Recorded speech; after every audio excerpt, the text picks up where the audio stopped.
Salut à tous et bienvenue pour ce troisième épisode d'Univers Ciné spécial Avenger. Aujourd'hui, nous allons parler du personnage d'Iron Man. C'est-à-dire que nous allons parler des deux premiers films d'Iron Man qui se suivent dans l'ordre chronologique des événements des Avengers. Soit nous allons parler du film Iron Man 1 et du film Iron Man 2. Si vous n'avez pas vu les épisodes précédents, je vous invite à cliquer sur les images qui correspondent à chaque épisode tout de suite.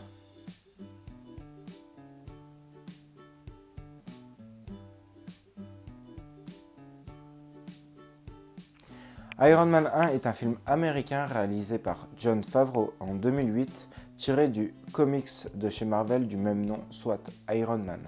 Ce film marque également la résurrection de l'acteur Robert Downey Jr., qui grâce au rôle de Tony Stark, connaît un regain de popularité. Chronologiquement, Iron Man 1 est le tout premier film financé entièrement par Marvel Studios.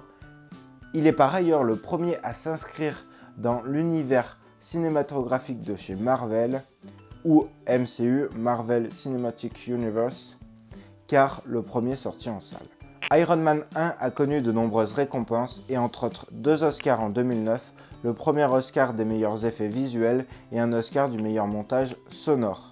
Iron Man 1 est réalisé par le New-Yorkais Jon Favreau, né en 1966 à New York.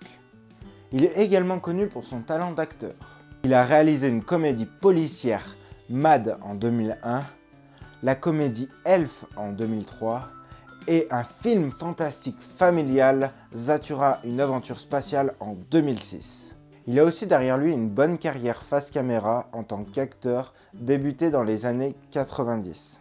S'illustrant dans Deep Impact, Very Bad Thing, Tout peut arriver ou encore La rupture, et également un rôle récurrent dans la saison 3 de Friends. Jon Favreau étant un grand fan de comics book, il a déjà une petite carrière avec ce genre de film, puisqu'il incarnait le meilleur ami de Ben Affleck dans Daredevil en 2003. Comme d'habitude, on va passer à la spoil zone, donc si vous voulez voir le film, mettez sur pause. Tony Stark, playboy milliardaire, n'est pas seulement l'héritier des usines d'armement de son père, c'est également un inventeur de génie. Alors qu'il est en déplacement en Afghanistan afin de présenter sa dernière création, le missile Jericho, il est enlevé par des terroristes. Gravement blessé lors de l'attaque, il ne survit que grâce à l'aide d'un scientifique qui le guérit en lui greffant à la poitrine un électro-aimant, placé près de son cœur et alimenté par une batterie de voiture. Ne cédant pas aux menaces des terroristes qui veulent lui faire reproduire son missile, il fabrique à la place, et dans le plus grand secret, un réacteur miniaturisé appelé réacteur ARK pour remplacer la batterie de voiture, et une armure high-tech en acier truffée de gadgets, grâce à laquelle il réussit à s'enfuir. Profondément marqué par cet enlèvement et constatant que les terroristes possèdent des armes qu'il a lui-même conçues, il décide de donner un nouveau tournant à sa vie en mettant le potentiel de son armure au service de la protection des innocents et de la justice. Dès lors, il combattra divers ennemis. Iron Man est l'adaptation du comic book Marvel créé par Stan Lee en 1963. Stan Lee est l'homme qui a donné naissance à de nombreux super-héros, tels que les 4 Fantastiques, Hulk, Spider-Man, mais encore les X-Men. C'est dans les pages du comics book Tale of Suspense qu'Iron Man fait sa toute première apparition. Il connaîtra ensuite la vedette d'une série à part entière, The Invisible Man. Pour le personnage de Tony Stark, alias Iron Man, Stan Lee n'a jamais caché qu'il s'était inspiré d'Howard Hawks, un célèbre aventurier, inventeur, mais également séducteur. Pour le rôle de Tony Stark, le réalisateur s'est déjà tourné vers Tom Cruise, qui montra son intérêt en 2006, mais refusa car le tournage commençait trop tard, d'après ses dires. Jon Favreau pensera ensuite à Nicolas Cage, mais engagera définitivement Robert Downey Jr. Rachel McAdams a refusé le personnage de Pepper Potts avant que Gwyneth Paltrow ne le prenne. Iron Man 2 est un film américain réalisé par Jon Favreau, sorti en 2010. Il est la suite de Iron Man, réalisé par cette même personne. La bande originale du film est composée de 15 anciens titres d'ACDC. Iron Man 2 a reçu un Oscar, l'Oscar des meilleurs effets visuels. Si vous voulez voir le film, mettez sur pause. Le monde sait désormais que Tony Stark se cache derrière cette armure qui le rend invincible. Mais il ne sait pas que Tony Stark et atteint d'une maladie due à son générateur au palladium.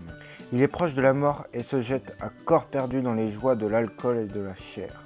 Dans le même temps, en Russie, Ivan Vanko décide alors de se venger des Stark, car Anton Vanko, son père, vient de mourir. Anton, ancien partenaire de Howard Stark, le père de Tony, avait créé ensemble le réacteur AVC qui occupe actuellement le torse de Tony Stark.